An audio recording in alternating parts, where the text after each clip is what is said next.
L'été, dans les marges de Sérindel, n'est pas une saison douce.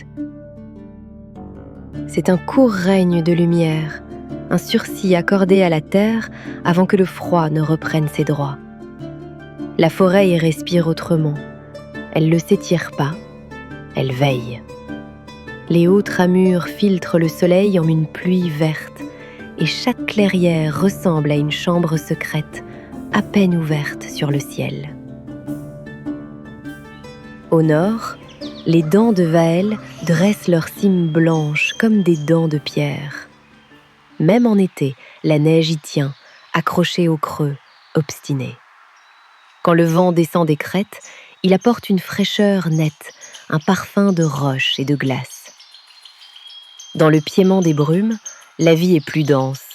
Vallons, tourbières, roches couvertes de mousse et de lichen, ruisseaux rapides qui se faufilent entre les racines. La lutane, elle, court en contrebas, large, glacée, tendue comme une corde. Ces rapides, les dents d'écume, grondent jour et nuit, rappel constant qu'ici l'eau n'est pas un décor, mais une force. À l'ouest, vers les couloirs du vent, la forêt change subtilement. Les troncs y portent parfois des rubans effacés, des marques anciennes que les étrangers ne comprennent pas. Là se trouvent les chemins de troc, jamais tracés, jamais sûrs. Mais le clan des aulnes rouges vit plus à l'est, dans un vallon sombre où l'écorce des aulnes rougit sous la pluie, où le sol garde l'eau comme une éponge. Leur camp d'été n'est pas un village, c'est une présence discrète, un assemblage d'abris et de plateformes dans les arbres, de fumées fines qui se dissipent avant d'être vues, de cordelettes brunes tendues entre deux branches pour suspendre des outils, des herbes, des pots. La vie habituelle du clan est faite de gestes répétés. Rien n'est spectaculaire, tout est précis.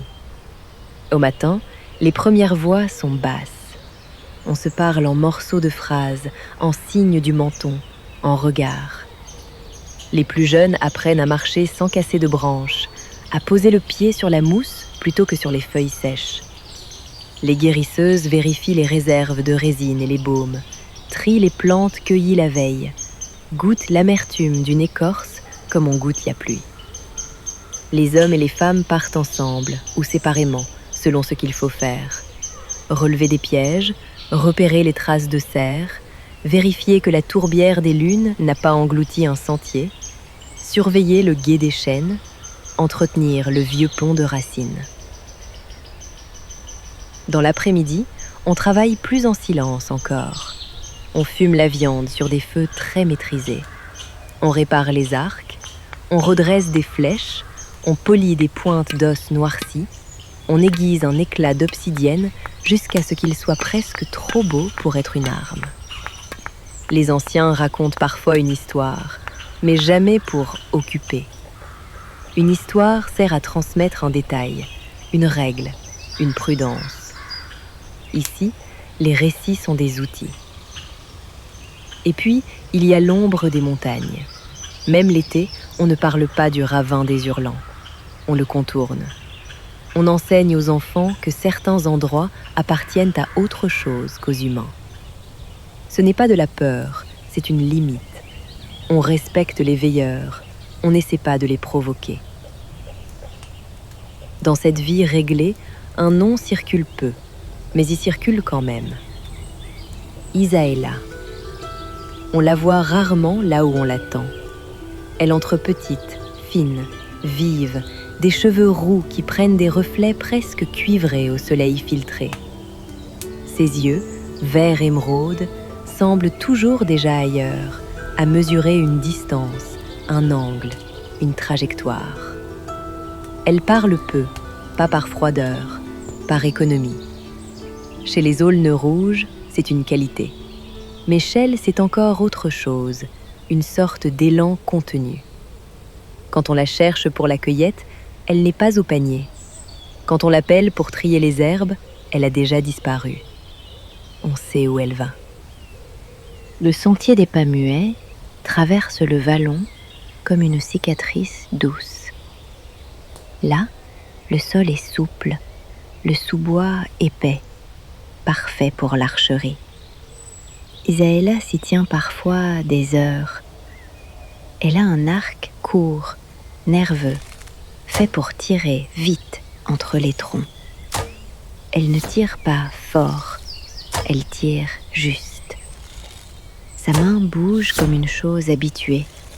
Tout est rapide, mais sans précipitation. Elle choisit des cibles difficiles. Une feuille qui tourne, une brindille dans l'ombre, un nœud de bois à demi caché.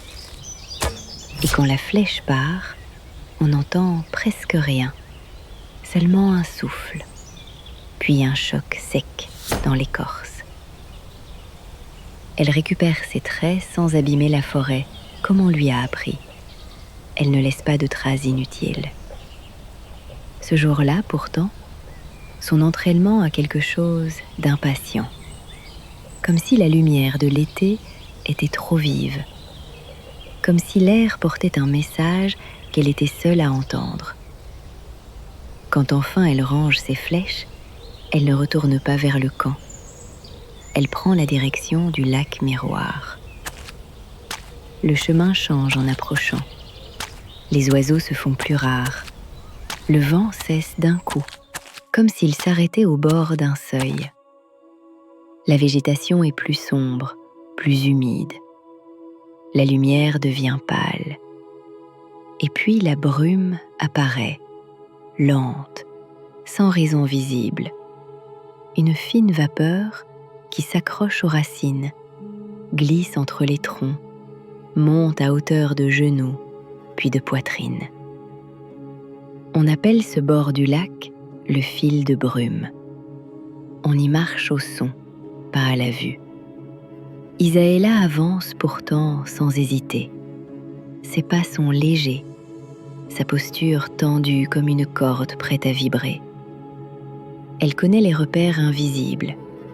Un rocher rond, une souche fendue, un arbre marqué d'une cicatrice ancienne. Au loin, le lac se devine avant de se voir. Une présence froide, une surface qui boit la lumière. Et là, dans cette zone que le clan évite, se trouvent les cairns. Des piles de pierres, simples, mais trop régulières pour être le hasard. Certaines portent des gravures à peine visibles, des signes que peu savent encore lire.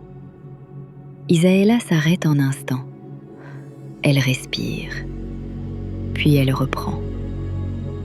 Sur la presqu'île, parmi les roches moussues, une silhouette est assise, comme si elle avait toujours été là. Un vieil homme, maigre, immobile, un manteau sombre, des cheveux gris mêlés de feuilles sèches. Il ne se tourne pas tout de suite. Il attend qu'elle soit assez proche pour que sa présence ait du poids. Eran Veld, le vieil homme au cairn. Pour le clan, il n'est qu'un ermite, un sage qu'on tolère et qu'on craint un peu. Pour Isaëlla, il est autre chose. Un rendez-vous, un secret, un fil tendu entre elle et quelque chose de plus ancien que la forêt. Quand il parle enfin, sa voix est basse, presque un murmure, comme si le lac l'écoutait. Tu arrives tôt. Isaëlla ne répond pas tout de suite. Elle serre son arc contre elle, non comme une arme, mais comme un talisman. J'ai tiré. Eran Veld sourit à peine.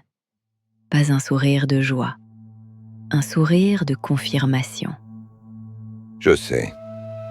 Et à cet instant, l'eau du lac Miroir reste parfaitement immobile, comme une pupille ouverte.